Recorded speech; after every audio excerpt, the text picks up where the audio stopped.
Hello in Medias Red, it's Marianne, and this is my response video for our second book of the month, The History of Love by Nicole Krauss. So what I thought about the book when I first started reading it, I had a pretty slow start with it, and I kind of got the feeling that I was reading a story about a very sad old man, and I wasn't really into reading a downer of a book, but it kind of put my skepticism away for a little bit, and I actually got really into Leo Gursky's character. I really liked his voice, and then I kept reading and found that I was reading somebody else's voice, another character in each chapter sort of narrated by a different character, and I wasn't too into that at first. I really wanted to hear more about Leo, but I guess eventually I got into that as well. I've read other books that do similar things, that are narrated by different characters throughout different points of the book, but I just wasn't really prepared for that, and I was really scattered throughout the month of April, so I think this is the kind of book that you need to really sit down and read for a long time, rather than come back to sporadically, which is what I did in the beginning. I've read other books that do similar things, that are narrated by different characters throughout different points of the book, but I just wasn't really prepared for that, and I was really scattered throughout the month of April, so I think this is the kind of book that you need to really sit down and read for a long time, rather than come back to sporadically, which is what I did in the beginning. Eventually I was really drawn in by the style of writing. Like Amy said, it's really compelling. It kind of reminded me actually of Gabriel Garcia Marquez, who is a Latin American writer. He's Colombian, and there is a really big influx of Latin American writers in like the late 20th century, and they all kind of have that similar style of writing. Like it's very melancholy and languid and flowing, and it just draws you in and pulls you in. And when I was reading about Zvi Litvinov, the supposed writer of the book within the book, The History of Love, how he moved to Chile, and I thought that he was kind of a product of that Latin American boom of writers. You know, he was sitting in the cafe the way writers do and just mulling things over, reading poetry, etc. And those are the events, like the historical events, that I was sort of tying the book to. I kind of forgot that this was supposedly a Holocaust book. But I mean, I do realize that the events earlier in some of the characters' lives happened during the Holocaust, but it was the Latin American history that I was thinking of for a lot of the book, until it was revealed that Zvi Litvinov is not the real writer of The History of Love in the book.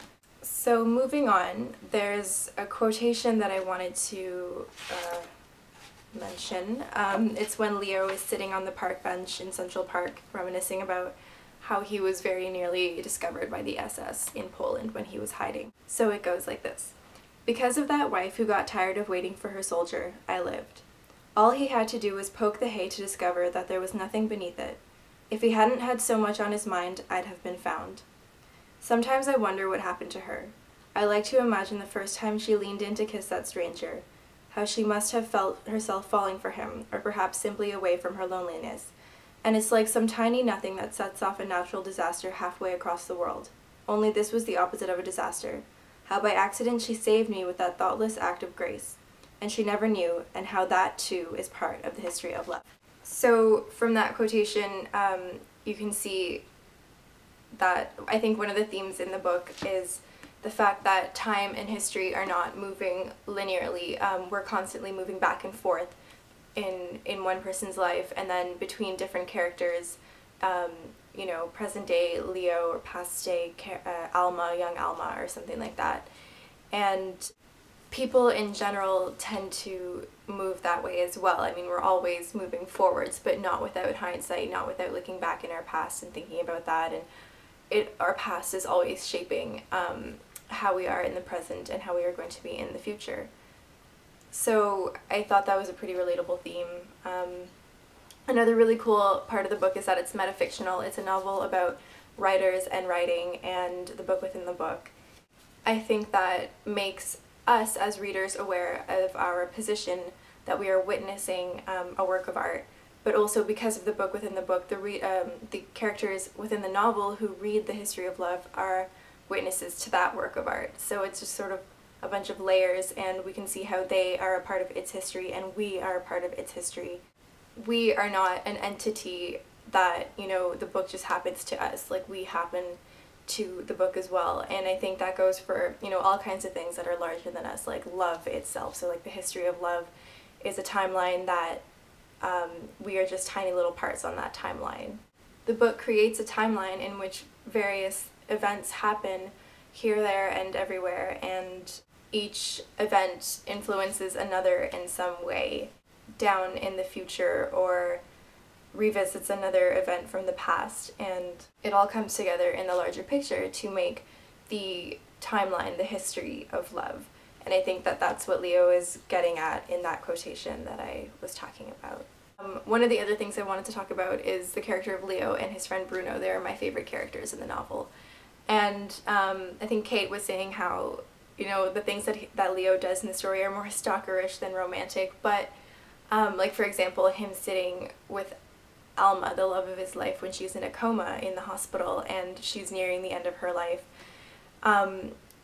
That kind of thing, like sitting in the hospital with her after hours when nobody else is around, even though she's not able to respond or say anything about, you know, I don't want you here or I do want you here. I think, well, I like to think that while they were growing up in Poland, you know, if somebody were in that position, in a coma on their deathbed, they would have been surrounded by family all the time. Even if they were in a hospital, they would have been, you know, been taken care of rather than being left alone overnight. It's kind of, I mean, I couldn't really say I didn't live in Poland at the time, but I just like to think that it would have been something that family would have done, and Leo is the closest thing that Alma has to that kind of family, like the one that she grew up with in Poland. And I think the events that have happened to them, even though they did escape war-torn Poland, you know, having to leave their families, having to come to America without knowing anybody, without any money, etc., like it's a very, it really separates you from other people. And they share that history, even though they don't ever connect when they are in America. So having Leo there while Alma is dying, I think it's a pretty, you know, great thing for her to have, even though she can't say she wants it or not. Leo's voice, I think, was really original. Familiar at the same time, but still very original, and I think he talks about a lot of things that are kind of uncomfortable for people to talk about, such as like old age, loneliness, and things like that, forgetting, and it's really sad to hear him talk about that kind of stuff. The little name tag that he pins to his shirt, it says, "My name is Leo Gursky. I have no family. Please call Pine Lawn Cemetery. I have a plot there in the Jewish part. Thank you for your consideration." Like, when I first read that near the beginning of the book, oh my goodness, it just tore my heart out. Like, that is one of the saddest things I've ever read. So I really felt for his character. Bruno, it really, really bugs me whether or not he's real.